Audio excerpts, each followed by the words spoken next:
Hello, and welcome to this explainer. Listen, if you've ever stared at a massive spreadsheet or some mind-bending logical puzzle and just felt your eyes totally glaze over, hey, you're exactly in the right place.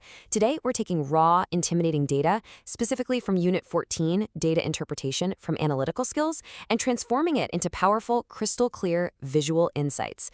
Okay, let's dive into this and unlock the secrets of world-class data interpretation.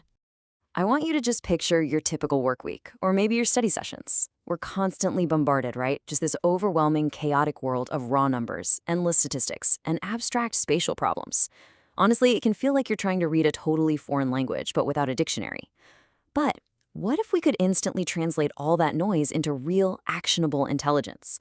Well, by the end of this explainer, I'm going to hand you the ultimate analytical decoder ring. You might literally never look at a set of numbers the exact same way again. So here's our roadmap for today. First, we'll open up the Visual Data Toolkit. Second, we're decoding bar diagrams. Third, we'll uncover the truth in tables. Fourth, we are slicing the pie chart. And finally, number 5, unlocking cubes and dices. Let's get right to it. Section 1, the Visual Data Toolkit. Because true analytical mastery, it's really all about translating invisible logic into clear, visible formats. So what do we mean by analytical visuals? Well, they're essentially the specific tools and frameworks we use to take confusing, invisible logic and make it, honestly, beautifully visible. Whether we're dealing with 2D statistics like sales numbers over a decade or 3D spatial reasoning like visualizing the hidden sides of a block, we just need the right visual lens. When you apply the correct framework, the data literally speaks to you.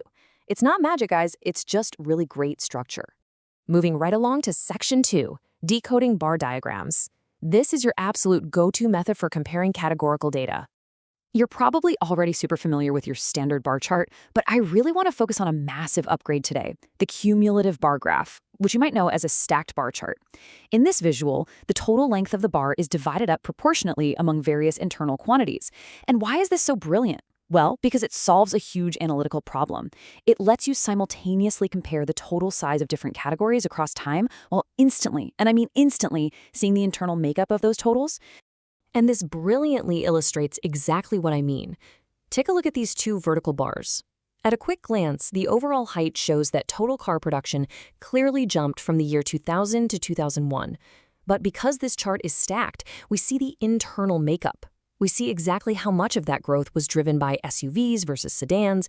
We instantly deduce not just the total volume growth, but whether consumers were actually buying more SUVs or more sedans. It reveals the whole complete story behind those numbers in a fraction of a second. Okay, Section 3, the truth in tables. Think of this tool like the ultimate filing cabinet, absolutely essential for when pure precision matters way more than broad trends. I mean, just look at the contrast here. On the left side, we have raw data, just a massive, chaotic, unstructured dump of numbers. It kind of induces anxiety, right? It's pretty much impossible to parse. But then, on the right side, we have those exact same numbers totally transformed into structured data. Clean rows, precise columns. When you need exactness, the table is your best friend. It calms the chaos. Now, what's really interesting about this slide is how quickly a structured table lets you pinpoint exact values and spot anomalies. We're looking at car sales in thousands, from 2000 to 2002 across Honda, Hyundai, and Maruti. You don't just see that a company grew, you see exactly how much they grew. If you scan the rows, you can track one specific company's performance across the years. If you check the columns, you compare competitors within the exact same year. Discovering a trend here, it's honestly like solving a mystery, step by step, with undeniable proof right in front of you. Let's shift gears to Section 4, slicing the pie chart.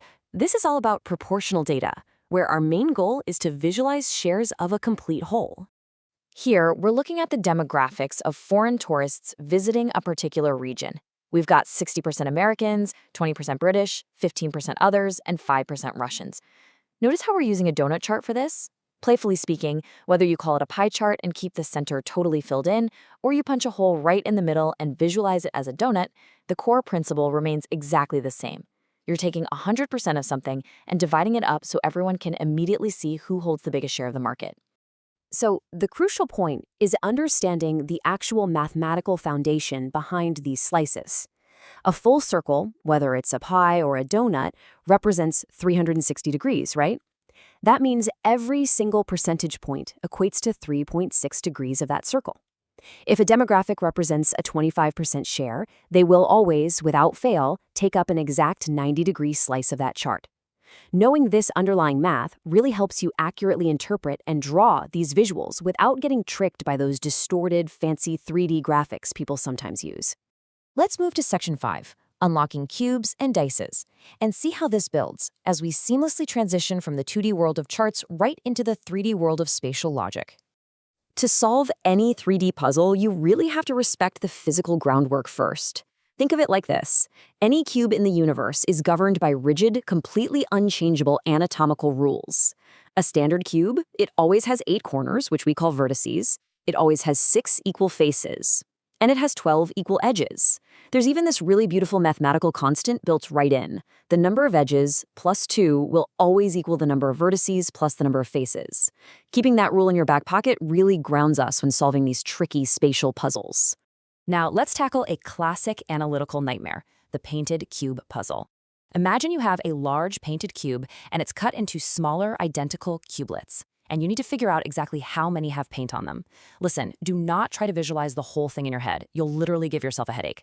Instead, just methodically break it down using these steps. Step 1, find n, the number of cubelets along one single edge. The total number of cubelets is simply n cubed. Step 2, how many have exactly 3 faces painted? That one's easy. It's always the 8 corners. No math required there.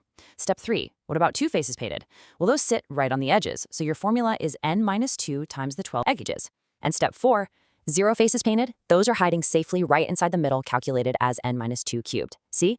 These methodical rules turn what looks like a complex visual blur into simple, structured arithmetic. And finally, let's look at this screenshot-worthy cheat sheet for dice logic. When you're analyzing dice, the very first thing you must do is determine if you're dealing with a symmetric or an asymmetric die. In a symmetric die, which is your standard everyday die, the opposite faces always sum to 7. So 1 is opposite 6, 2 is opposite 5, and 3 is opposite 4. But an asymmetric die completely breaks those rules, meaning you have to use the adjacent faces to logically deduce what's sitting on the bottom. Armed with this simple cheat sheet, you are for sure ready to conquer literally any spatial reasoning or dice folding test thrown your way. Wow, we have covered some immense ground today, from the elegant proportions of cumulative bar graphs to the undeniable filing cabinet precision of tables, all the way to the strict mathematical rules of 3D cubes. You now possess the ultimate analytical decoder ring. So I'm going to leave you with this final provocative thought. How will you apply this visual analytical toolkit to conquer the overwhelming data in your next big meeting, your next project, or your next exam? The data's out there, and it's just waiting to tell its story. You just need to give it the right visual voice. Thanks so much for joining me on this explainer. Keep practicing these tools and definitely stay curious.